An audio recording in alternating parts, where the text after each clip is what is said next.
ہے کہ جب حضور مسجد نبوی سے باہر نکلتے ہیں تو آگے حضرت عمر و ابو بکر رضی اللہ تعالی عنہما کھڑے ہیں، چہرے کے اوپر عجیب اداسی ہے۔ کہا عمر، ابو بکر اس وقت کیوں کھڑے ہو؟ عرض کی حضور بھوک نے گھر میں ٹکنے نہیں دیا، ہم نے چاہا حضور کا چہرہ دیکھ لیں تو کچھ پیاس بجھ جائے، کچھ بھوک مٹ جائے۔ حضور نے فرمایا میرا حال بھی یہی ہے، جس چیز نے تجھے گھروں سے نکالا ہے وہی چیز مجھے گھر سے نکال لائی ہے۔ چلتے ہوئے حضرت ابو ایوب انصاری کے گھر کے قریب سے گزرے،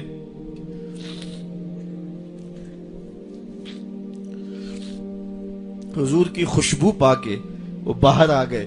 عرض کی بندہ نواز آج میرے مہمان نہیں بنتے؟ حضور نے کہا تمہاری مرضی۔ گھر لے گئے، چٹائی بچھائی، حضور کو بٹھایا، گھر والوں کو بکری کا بچہ ذبح کر کے دیا، کہا جلدی جلدی کھانا تیار کرو، میرے آقا کو بھوک لگی ہوگی۔ یہ کہہ کے واپس آئے، حضور کے پاس بیٹھے، نظر چہرے پہ پڑی تو گھبرا گئے۔ نکاحت کے آثار اتنے واضح تھے کہ سمجھ آ رہی تھی کتنے دنوں سے حضور نے کچھ نہیں کھایا۔ اٹھ کے باغ میں چلے گئے، کھجوروں کا خوشہ توڑا، حضور کے سامنے رکھا، کہا بندہ نواز جب تک کھانا تیار نہیں ہوتا یہ کھجوریں تناول فرمائیں۔ تھوڑی دیر کے بعد کھانا دسترخوان پہ لگ گیا، حضور سے عرض کی گئی حضور آئیں کھانا تناول کر لیں۔ حضور نے دسترخوان پر تشریف فرما ہو کر کے حضور نے کپڑا اٹھایا تو حضور نے جب دیکھا کہ کھانا ہے تو حضور نے ایک روٹی لی اور چند بوٹیاں اٹھائیں اور ایک خادم کو بلا کر کے کہا جاؤ ہمارے گھر دے آؤ، میری بیٹی فاطمہ کتنے دنوں سے بھوکی۔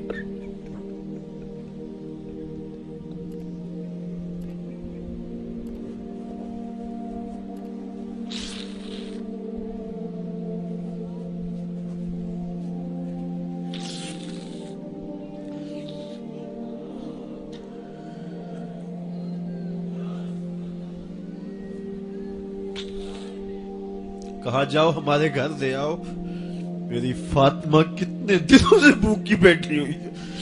مال کے کونین ہیں گو پاس کچھ رکھتے نہیں، دو جہاں کی نعمتیں ہیں ان کے خالی ہاتھ میں۔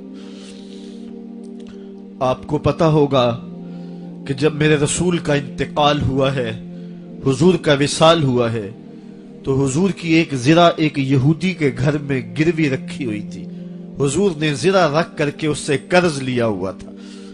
یہ اسلام کی غربت کی کہانی ہے، اور پھر اللہ نے اسلام کو امارت کے رنگ بھی دیے۔ آؤ تمہیں کہانی سناؤں، حضرت عدی بن حاتم روایت کرتے ہیں، صحیح بخاری میں روایت ہے۔ یہ حاتم تائی کے بیٹے ہیں، کہتے ہیں میں حضور کی خدمت میں حاضر ہوا، ایک شخص آیا کہنے لگا حضور غربت نے میرا برا حال کر دیا ہے، اور اس نے شکایت کی غربت کی، پسماندگی کی اور اپنی معاشی بدحالی کی۔ پھر ایک شخص آیا کہنے لگا حضور میرے پاس دولت تو ہے لیکن میں نے جس منزل پہ جانا ہے راستہ پر خطر ہے، تو میرے لیے کیا حکم ہے کہ میں کیسے راستہ طے کروں؟ تو یہ دو لوگوں نے یہ باتیں کی تو حضرت عدی کہتے ہیں کہ حضور نے روئے سخن میری جانب موڑا اور میری جانب مخاطب ہو کے کہا عدی تو نے ہیرا دیکھا ہے؟ عدی کہتے ہیں میں نے عرض کی حضور دیکھا نہیں، سنا ہے، ہیرا یہ شہر ہے عراق کا۔ تو حضور نے فرمایا عدی تو نے ہیرا دیکھا ہے؟ میں نے کہا نہیں حضور دیکھا نہیں، اس کا تذکرہ سنا ہے۔ فرمایا عدی اگر اللہ تجھے زندگی کی مہلت دے تو ہیرا سے ایک خاتون چلے گی، تو اپنی آنکھوں سے دیکھے گا اور مکے تک پہنچے گی اور اللہ کے گھر کعبہ کا طواف کرے گی، اور اس کو ہیرا سے لے کر کے مکے تک اللہ کے علاوہ کسی کا ڈر نہیں ہوگا۔ کہتے ہیں کہ میں نے دل میں کہا کہ پھر بنو طے کے ڈاکو مر گئے ہوں گے جنہوں نے عرب کے اوپر روب ڈال رکھا ہے، تو وہ تو پھر ختم ہو گئے ہوں گے۔ کہتے ہیں میں ابھی سوچ ہی رہا تھا کہ حضور نے مزید میری حیرت میں اضافہ کرتے ہوئے کہا عدی اگر تجھے اللہ نے زندگی کی مہلت دی تو تو دیکھے گا کہ کسرا کے خزانے تیری جھولی میں ہوں گے۔ تو اس دور کی سپر طاقت تھی۔ میں نے کہا حضور کسرا بن ہرمز حضور نے فرمایا ہاں کسرا بن ہرمز. کہتے ہیں کہ حضور نے پھر فرمایا دی اگر تو زندگی پائی تو تو وہ دن بھی دیکھے گا کہ ایک شخص زکوٰۃ کی رقم لے کر کے، زکوٰۃ کی چاندی لے کر کے، زکوٰۃ کا سونا لے کر کے نکلے گا اور اس کو کوئی زکوٰۃ کا مستحق ہی نہیں ملے گا. حضرت عدی بن حاتم کہتے ہیں کہ پھر میں نے وہ منظر اپنی آنکھوں سے دیکھا کہ ہیرا سے ایک خاتون چلی اور مکے تک پہنچی اور امن ایسا تھا کہ اس کو اللہ کے علاوہ کسی کا ڈر نہیں تھا. پھر وہ لمحے بھی میں نے دیکھے کہ کسرا بن ہرمز کے خزانے مسجد نبوی کے باہر پڑے ہوئے ہیں. تو کہتے ہیں تیسری چیز میں دیکھ نہ سکا اور میں نے لوگوں کو کہا کہ یہ میں تو نہیں دیکھ سکا، میری شاید زندگی وفا نہ کرے، اور اگر تمہاری زندگی وفا کرے تو تم دیکھنا میرے آقا نے جو فرمایا تھا 2 باتیں تو پوری ہو گئی ہیں اور تیسری بات تم دیکھ لو گے. حضرت یحییٰ بن سعید فرماتے ہیں کہ حضرت عمر بن عبد العزیز کا زمانہ تھا اور انہوں نے مجھے افریقہ کی جانب زکوٰۃ وصول کرنے کے لیے بھیجا. میں وہاں سے زکوٰۃ وصول کی اور پھر میں زکوٰۃ لینے والے مستحقین کو ڈھونڈنے لگا. تو کہتے ہیں مجھے کوئی مستحق نہ ملا.